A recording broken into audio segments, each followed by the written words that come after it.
Hey guys, तो स्वागत है आपका कैप्टन मीटू के चैनल में, जहां आज हम बात करेंगे कि व्हाट इफ थॉर अर्थ की जगह टाइटन में जाता, जिसमें हम अपने हिसाब से इवेंट्स को थोड़ा सा आगे पीछे करेंगे, जिसकी वजह से दोनों साइड बैलेंस रहे। मतलब कि अगर आप ध्यान दोगे तो अर्थ में थॉर की एंट्री एंड टाइटन में थैनोस की एंट्री एक टाइम पर होती है। तो अगर थॉर टाइटन में उसी वक्त पहुंचेगा जब थैनोस पहुंचेगा, तो उसके वजह से हम बहुत सारी चीजें मिस कर देंगे इन द सेंस कि माना कि थॉर की एंट्री बवाल थी इन्फिनिटी वॉर के अंदर, बट इस बात से भी कोई डिनाई नहीं कर सकता कि iron man versus Thanos and doctor strange versus Thanos भी बवाल था, जो कि टाइटन में टेक प्लेस किया था, जिसको मैं साइड नहीं करना चाहता। सो थॉर की एंट्री टाइटन में तब होगी जब टाइम स्टोन देने की बारी आएगी टोनी की जान बचाने के लिए। वहीं बात करें अर्थ की कि वहां पर क्या होगा, क्योंकि अगर थॉर वहां नहीं गया तो आप लोगों ने देखा था कि हालत कितनी नाजुक थी।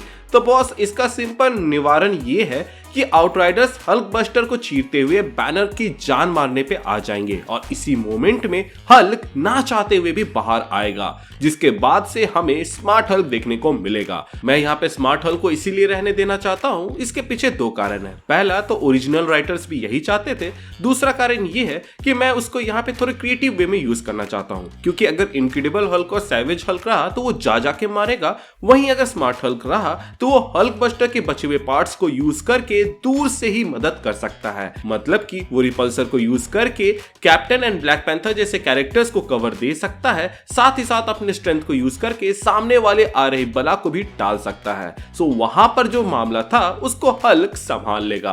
अब वापस आते हैं टाइटन पे, तो यहां पर होता यूं है कि डॉक्टर स्ट्रेंज टाइम स्टोन दे रहे होते हैं कि तभी वहां आसमान से स्टॉर्मब्रेकर आता है, जिसको जैसे ही थैनोस सेंस करता है वो टाइम स्टोन लेने छोड़ के एक शील्ड बनाता है, जिससे स्टॉर्मब्रेकर उसको नहीं लगता। इसके बाद थॉर लैंड करता है और स्टॉर्मब्रेकर को अपने पास बुलाता है। थॉर चिल्लाते हुए आता है एंड कहता है कि मैंने कहा था कि तू मरेगा इसके लिए। और उसके बाद से हमें देखने को मिलता है कि स्पाइडरमैन इस मौके का फायदा उठाते हुए वो टाइम स्टोन को वेबिंग की मदद से थैनोस से दूर खींच लेता है, जहां पर डॉक्टर स्ट्रेंज उसे अपने पास बुला लेते हैं। अब टाइम स्टोन डॉक्टर स्ट्रेंज के पास आ गया तो वहीं टोनी अपने घाव को हील कर रहा होता है, जिसके बाद से डॉक्टर स्ट्रेंज सोच रहे होते हैं कि ऐसा तो नहीं होना चाहिए था और अब वो क्या करे। क्या वो इस फ्लो के साथ बहते चले या फिर सब कुछ रिवर्स कर देना चाहिए ताकि सब वैसा ही हो जैसा एक पॉसिबिलिटी के अंदर दिखा था। जिसके बाद वो ये डिसाइड करते हैं कि जो होना है वही होगा, लेकिन उसको मैं डिफरेंट तरीके से एग्जीक्यूट करूंगा। वहीं दूसरी ओर थैनोस रियलिटी स्टोन करने का सोच ही रहा होता है कि टोनी अपने रिपल्सर से अटैक कर देता है, जिसके वजह से हल्का सा उसका ध्यान भटकता है एंड स्टॉर्मब्रेकर उसके एकदम बगल से गुजरता है और थॉर भी उसकी ओर चार्जिंग कर रहा होता है। थैनोस देखता है कि एक साथ वो इतने तरफ से अटैक को अभी हैंडल नहीं कर पाएगा, तो वो सोल स्टोन का यूज करके सबका सोल बाहर निकाल देता है। जिसके बाद से डॉक्टर स्ट्रेंज एस्ट्रल फॉर्म में ही थैनोस को एस्ट्रल पंच करते हैं, जिसके वजह से थैनोस का एस्ट्रल फॉर्म भी बाहर आ जाता है। डॉक्टर स्ट्रेंज थैनोस के एस्ट्रल फॉर्म को मल्टीवर्स के शेयर करवाते हैं, ठीक वैसे ही जैसे एंशिएंट वन ने करवाया था जब वो उनसे पहली बार मिले थे कमातास के अंदर। इसी दरमियान वो हल्का सा टाइम निकाल के मैंटिस को आकर कहते हैं कि सबके सोल को वापस बॉडी में डालो, जिस पर मैंटिस बोलती है कि मैं ये नहीं कर सकती, मैंने ये पहले कभी नहीं किया। जिसके रेस्पॉन्स पे डॉक्टर स्ट्रेंज कहते हैं कि तुम ये कर सकती हो, ये बिल्कुल वैसे ही है जैसे तुमने थैनोस को शांत करने के लिए उसके सर पे हाथ रख के फोकस किया था। बस बॉडी में हाथ रखो और फिर उनके सोल को यहाँ पर बुलाने की कोशिश करो और वो आ जाएंगे। अगर तुमने आज ये कोशिश नहीं किया तो आज न सिर्फ तुम अपनी फैमिली को खोगी, बल्कि थोड़ी देर बाद पूरा ब्रह्मांड आधी फैमिली को खो देगा। तो काम पे लगो, तब तक मैं थानोस को रोकता हूँ। मैंटिस एक एक करके सबके सोल को ला रही होती है कि तभी वो देखती है कि थॉर का सोल तो अपने आप आ गया और जागते ही थॉर कहता है कि ऐसे छोटे मोटे ट्रिक से वो नहीं हारने वाला और वो आगे चार्जिंग करता है। तभी मैंटिस ध्यान देती है कि स्पाइडरमैन की बॉडी में भी उसका सोल अपने आप आ जाता है, ठीक वैसे ही जैसे नो वे होम में आया था।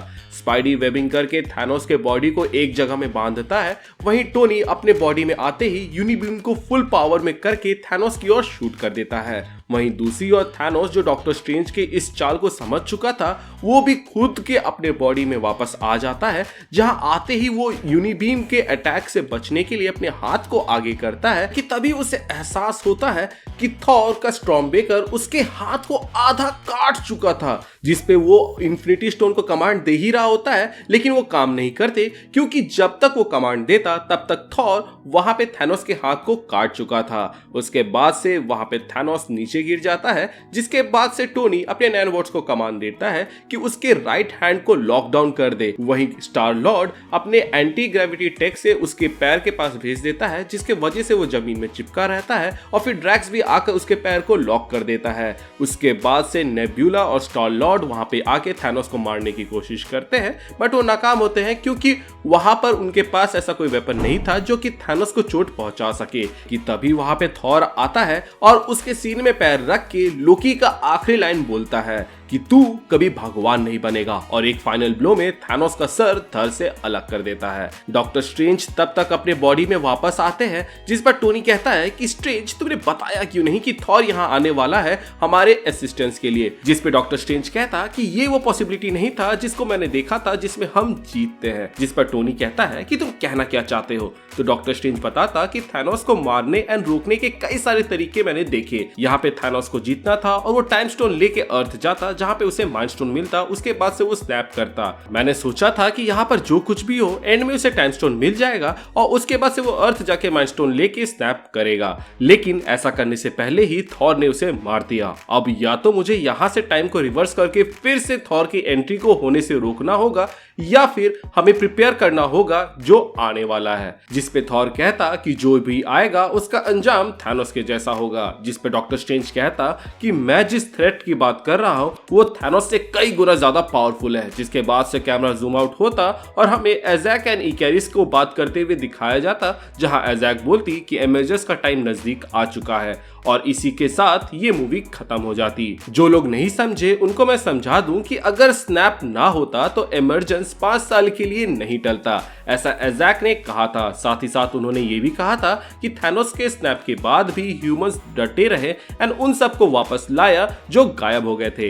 एंड ये चीज एजैक का माइंड बदला, प्लस उसको एक अलग नजरिया दिया ह्यूमंस को देखने का। वरना एजैक जो कि इतने सालों से इतने सारे प्लैनेट्स में रह चुकी है और इमरजेंस करवा चुकी है, उसका मन कभी नहीं बदला, लेकिन अर्थ के टाइम में बदल गया। इनफैक्ट इटर्नल्स मूवी के अंदर इकारिस पूछता भी है कि आरिशम के कहने पे हम लोगों ने इतने सारे प्लैनेट्स को तबाह होते हुए देखा या फिर वहां पे मौजूद रहे, तो इसमें ऐसा क्या खास है कि इसकी तबाही रोकने पर तुली हुई हो।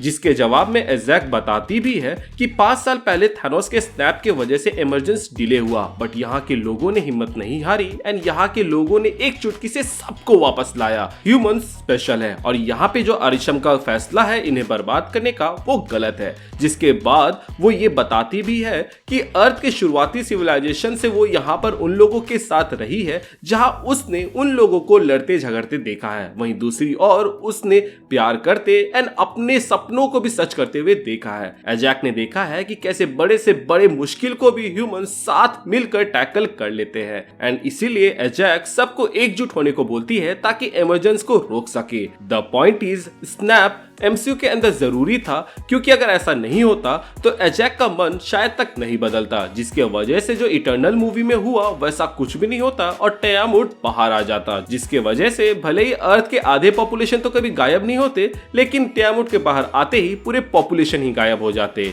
मे बी सर्सी वैसी की वैसी रहती एंड फेस्टस जैसे कैरेक्टर्स जो कि ह्यूमंस के साथ घुल मिल गए थे वो एवेंजर्स की हेल्प मांगते टियामुट को और आरिशम जैसे कैरेक्टर्स को रोकने के लिए, बट मुझे नहीं लगता कि उस वक्त तक ऐसा कोई भी कैरेक्टर था जो आरिशम या फिर टियामुट जैसे कैरेक्टर को रोक सके। और जहां तक मुझे लगा है कि टियामुट को रोकने के लिए सारे इटर्नल्स लगे थे, तो ऐसा तभी हो पाता जब कुछ इटर्नल सपोर्ट में रहते, ना कि तब जब विरोध में रहते। So we can safely assume कि थॉर अगर थैनोस को स्नैप करने से रोक देता तो फ्यूचर में अर्थ को तबाह होने से शायद ही वो बचा पाता। हो सकता है कि बायोफॉर्स की मदद से वो ह्यूमंस को किसी और प्लैनेट में ट्रांसफर कर देता और उनकी जान बचा लेता, बट अर्थ नहीं बचता। एनीवेज ये तो मेरा टेक था, आपका क्या कहना है आप मुझे कमेंट सेक्शन के जरिए बता सकते हैं, या फिर आप किस व्हाट इफ के ऊपर वीडियो देखना चाहते हैं वो भी कमेंट सेक्शन के जरिए सजेस्ट कर सकते हैं। मैं कोशिश करूंगा उनके ऊपर वीडियो बनाने की। सो गाइज अब आप समझ गए होंगे कि क्यों डॉक्टर स्ट्रेंज ने स्नैप होने दिया था और क्यों